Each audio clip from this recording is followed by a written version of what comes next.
Salut à toi, bienvenue dans cette nouvelle vidéo. Dans cette vidéo, on va voir quelles sont les top 5 compétences qu'il faut développer pour une bonne carrière réussie à l'IT en 2022.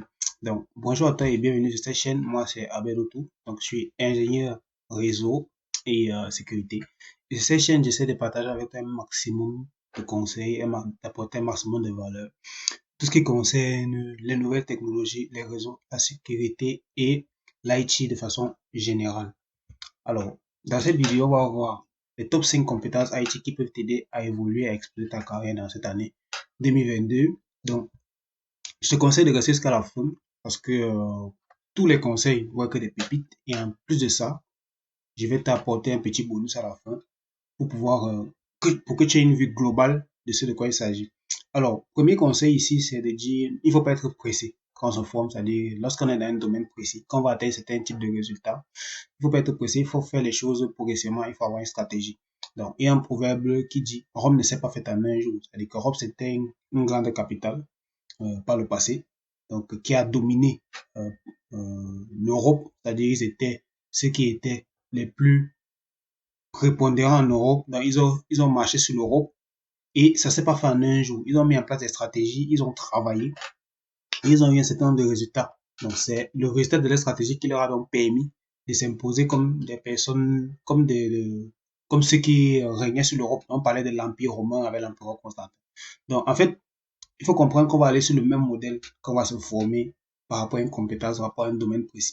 On va pas être pressé d'avoir des résultats. Si on a pour objectif d'être un ingénieur réseau euh, complet, on va pas être pressé d'avoir par exemple une certification, on va pas être pressé de maîtriser une technologie. On va prendre les choses pas à pas. Donc, ce qui va faire le succès des uns ou des autres, ou bien la réussite des uns ou des autres dans un domaine précis, c'est la capacité à rester concentré sur l'objectif pendant un certain temps. C'est-à-dire que si vous avez un objectif précis par rapport à quelque chose que vous voulez réaliser, par exemple, vous voulez, je sais pas moi, finir un livre précis. Par exemple, vous avez un livre de 50 pages qui vous parle de technologie, de routage, et vous voulez le terminer. C'est votre capacité à être concentré pour terminer ce livre de la façon la plus optimale possible avec une bonne stratégie qui va donc déterminer si vous pouvez être une personne qui a du succès ou pas dans le domaine. Alors, avant de commencer à parler des compétences IT, dans la description de la vidéo, tu as un PDF, tu as un lien qui te permet d'accéder à un PDF offert. C'est un PDF qui va te donner 8 secrets pour faire décoller ta carrière informatique. Donc, dans ce PDF, je t'ai donné 8 secrets que beaucoup de personnes ne partagent pas, mais qui peuvent aider tout un chacun, que tu sois déjà quelqu'un qui est bien avancé dans le domaine, ou alors que tu sois quelqu'un qui vient de commencer. Ces 8 secrets-là vont te permettre de faire la différence très rapidement et aussi de travailler, de pouvoir mettre en place ta stratégie sur le long terme. Donc, tout ce que tu as à faire, c'est de cliquer sur le lien qui est dans la description, tu as encore ton email, ton numéro de téléphone, et je t'envoie ça en automatique. Donc, première compétence qu'il faut développer en 2022, c'est le Python. Le Python, c'est une compétence phare euh, qui est demandée à tout ce qui concerne les réseaux de nos jours, le DevOps aussi, c'est-à-dire tout ce qui font de l'infrastructure et du système. Le Python permet d'automatiser les tâches. C'est pour ça qu'il est demandé. Donc, pour simplifier les choses, le Python, c'est pour l'automatisation. Pourquoi? Parce qu'il y a beaucoup de tâches qui se font de nos jours de façon répétitive. Par exemple, vous allez configurer des VLAN. Si vous avez un réseau avec plusieurs sites, vous allez devoir configurer des VLAN. Souvent, parfois, vous avez acheté un équipement, fait un VLAN, sur un autre équipement, fait un autre VLAN. C'est vrai qu'il y a le protocole VTP qui permet de diffuser les VLAN, mais parfois, vous vous trouvez dans un environnement où euh, vous avez peut-être des contraintes qui font qu'il n'y a pas de communication en VTP. Et il faut pouvoir mettre en place des scripts Python. Mais là, ce n'est même qu'un exemple. Il y a parfois des configurations que vous devez faire au niveau, par exemple, sur un réseau backbone MPLS, qui implique que vous allez faire euh, des configurations qui sont un peu similaires sur peut-être une quinzaine de routeurs. Donc, pour automatiser ça, parfois, il y a des scripts Python qui peuvent être utilisés. Vous avez également, même au niveau de la sécurité, et aussi, ou surtout même, là où le Python intervient, c'est au niveau de tout ce qui est SDN, donc Software Defined Network. Donc, le Python va permettre de faire un peu la séparation entre le matériel, c'est-à-dire entre le matériel et le logiciel. Donc, ça va faire la liaison entre le matériel et le logiciel pour automatiser et permettre que les choses se passent beaucoup plus rapidement. Donc, pour ceux qui sont intéressés par une compétence comme le Python, ils peuvent se orienter vers le DevNet. Je sais que le DevNet, dans le Cisco DevNet Associate, qui est une nouvelle certification de Cisco qui est apparue avec la mise à jour qui a eu lieu en 2021, si je ne me trompe pas. C'est bien en 2021. Avec la mise à jour qu'il y a eu, ce qui s'est passé, c'est que, alors, c'est 2020, pardon. Avec la mise à jour qu'il y a eu en 2020, ce qui s'est passé, c'est qu'il y a une nouvelle certification qui est arrivée qui permet de s'orienter vraiment sur le développement orienté réseau. Donc, à l'intérieur, donc, on donne les astuces qui permettent, on donne tous les outils qui permettent d'utiliser le Python. Il y a aussi d'autres éléments comme le DevOps. Alors, qu'est-ce que j'ai dit? Pas comme le DevOps, comme le Ansible et le Puppet qui sont aussi très utilisés dans les réseaux. La deuxième compétence que vous devez développer dans cette année, c'est Linux. Linux, c'est une compétence qui est euh, très recherchée. Pourquoi? Parce que les experts Linux sont rares. Il faut dire la vérité. De nos jours, lorsqu'on cherche vraiment sur le marché, des personnes qui sont experts en Linux, en Afrique, en Europe, aux États-Unis, au Canada, à Dubaï et autres pays, ce sont des personnes ils sont pas très nombreux. Et du coup, ça fait que ils sont très recherchés. Et quand on les trouve, on les paye très cher. Les entreprises sont prêtes à payer des fortunes. Quelqu'un qui maîtrise Linux, parce que Linux est utilisé partout. Linux est utilisé dans les ordinateurs, dans tout ce qui est l'économie de nos jours, dans l'Internet des objets. Linux intervient énormément. Dans tout ce qui est sécurité informatique, il y a Linux avec les backtracks. Pour ceux qui s'y connaissent un peu en hacking et autres, Linux, c'est incontournable en fait à ce niveau. Donc Linux, c'est une compétence qui va vous permettre d'avoir un skill, de vous démarquer très rapidement parce que si vous avez une compétence, si vous avez une bonne assise au niveau des réseaux et des systèmes, si vous ajoutez à ça l'expertise au niveau de Linux, alors vous faites rapidement la différence sur le marché. Troisième compétence qu'il va falloir développer, c'est le networking. Donc, la mise en réseau, la maîtrise des réseaux informatiques, c'est quelque chose qui va devenir de plus en plus demandé. Pourquoi? Parce que les entreprises se digitalisent de plus en plus. Il y a un besoin, il y a une forte demande en tout ce qui concerne l'intégration des services informatiques, des infrastructures informatiques.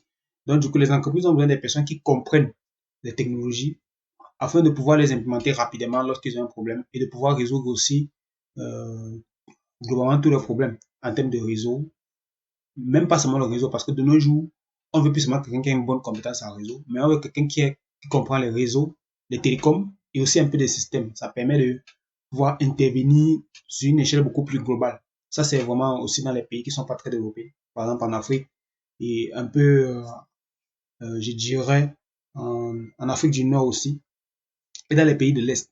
Par contre, en Europe, aux États-Unis, on a parfois besoin des personnes qui sont vraiment experts, qui ont vraiment une bonne expertise en réseau, c'est-à-dire qui maîtrisent les LAN, les WAN, qui maîtrisent le routage, qui maîtrisent le switching, qui maîtrisent le routing, qui maîtrisent pas mal de technologies de sécurité aussi, qui sont capables aussi d'intervenir sur des pathways, des firewalls, qui sont capables aussi d'intervenir sur des choses assez variées au niveau du réseau et même de la virtualisation avec du SD-WAN et autres. Donc, de nos jours, le networking, c'est une compétence qui est très demandée. Si vous regardez sur LinkedIn, les offres d'emploi, il y en a dans quasiment pas mal de pays. Et si vous êtes dans un pays qui tend à vraiment se développer, un pays émergent, alors vous ne pouvez pas manquer d'opportunités dans ce domaine. Donc, c'est un domaine qui est très porteur et sur lequel moi je suis positionné à l'heure actuelle parce que je suis ingénieur réseau. Et dans la description, vous avez également un lien si vous êtes intéressé à obtenir une certification CCNA par rapport à ça. Vous avez dans la description un lien qui vous permet de souscrire à la formation. Alors, ensuite, dans le cloud, de nos jours, beaucoup d'entreprises stockent leurs données dans le cloud. Parce que, en fait, les entreprises ne veulent plus avoir dans leur locaux une salle serveur. Les entreprises ne veulent plus avoir quelque part où les ingénieurs disent qu'il y a un problème, il n'y a pas d'électricité, non. De nos jours, tout est dans le cloud parce que les entreprises veulent se consacrer sur leur cœur de métier. Donc, une entreprise qui a pour rôle, cœur de métier de vendre les voitures, en fait, ils veulent se consacrer sur la vente de voitures. Ils ne veulent pas commencer à réfléchir que est-ce que le serveur marche, est-ce que ça va bien, est-ce que tout fonctionne, non. Ils veulent vendre leur voiture, en bas. Donc, les entreprises qui ont des services orientés vraiment pour leurs clients, ça peut être parfois des services de téléphonie, ça peut être des services de consulting, ça peut être des services de téléprésence, ça peut être des services de télé. Il y a pas mal de services que les entreprises font de nos jours qui font que, en fait, lorsqu'ils se retrouvent dans une situation où ils ont des salles serveurs sur site, ou alors ils ont des salles serveurs qui sont localisées quelque part et ils ont des techniciens d'Internet, ça devient un peu lourd pour eux. Donc, de nos jours, le cloud permet de simplifier tout simplement ces aspects-là. Et parfois, les entreprises ont juste besoin de deux experts cloud. Par exemple, vous allez prendre une entreprise de 50 personnes qui fait, par exemple, je sais pas moi, dans l'import-export. Prenez une entreprise qui fait l'import-export. Cette entreprise-là peut avoir besoin, à un moment donné, d'avoir plusieurs sites dans un pays. Par exemple, au Mali, on va supposer qu'au Mali, par exemple, l'entreprise a besoin de plusieurs sites dans 3 villes.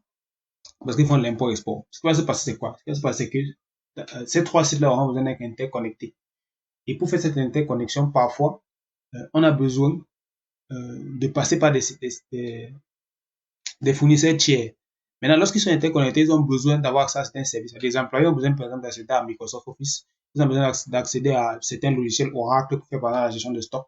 À ce moment-là, l'entreprise ne veut pas avoir d'infrastructure, il ne veut pas stocker ça dans une salle serveur. Ils vont dire, bon, on va utiliser le cloud, par exemple, d'Amazon Web Service. On va utiliser le cloud de Google.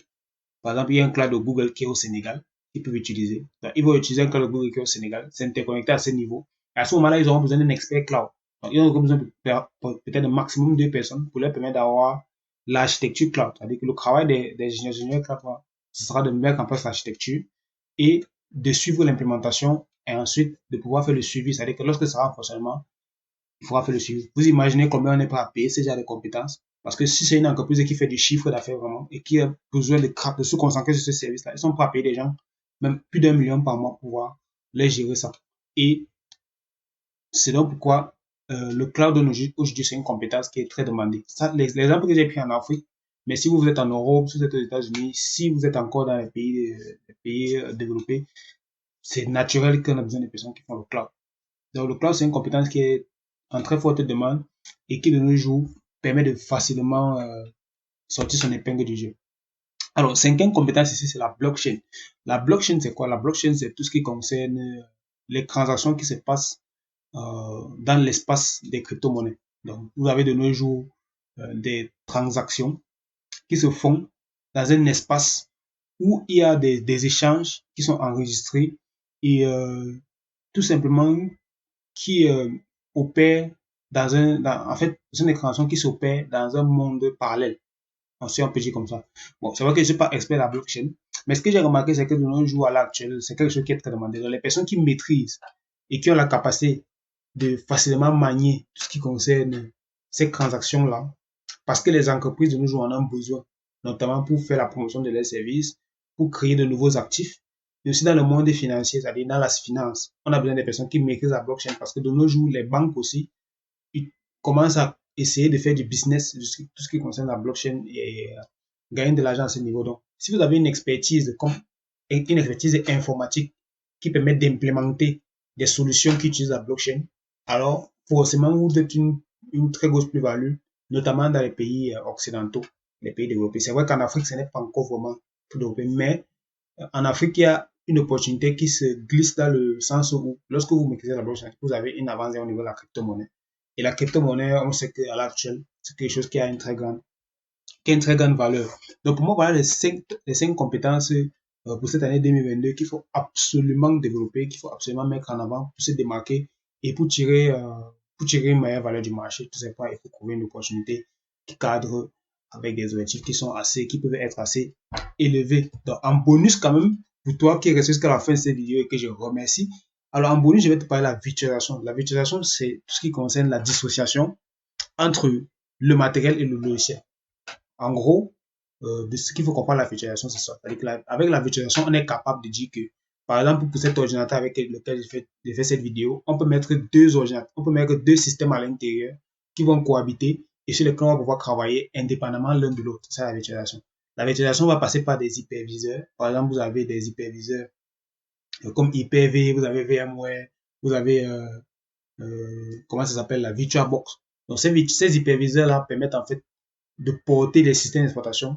Et sur ces systèmes d'exploitation-là, on va tout simplement pouvoir faire tout ce qu'on veut indépendamment l'un de l'autre. Il faut savoir qu'il y a des hyperviseurs qui sont logiciels, il y a des hyperviseurs qui sont un peu dans une couche, qui sont dans une couche un peu plus basse, mais c'est-à-dire, ils ne sont pas logiciels, mais ils portent plutôt